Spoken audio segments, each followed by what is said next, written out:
বলক আজি ধুনীয়া বতৰৰ আমেজ লওঁ। আজি বনাম পুৰা মাংসৰ চালাড।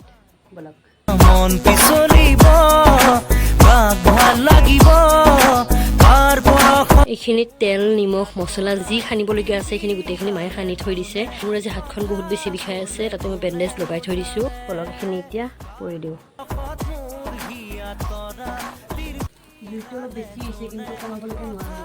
কমালে একেবাৰে নুমাই যায়। আগে পিছে মই বহু দেখিলো ৰূপহী গাভৰু, বহুজনী চালো কোন গাভৰুৰ হিয়াতে অলপ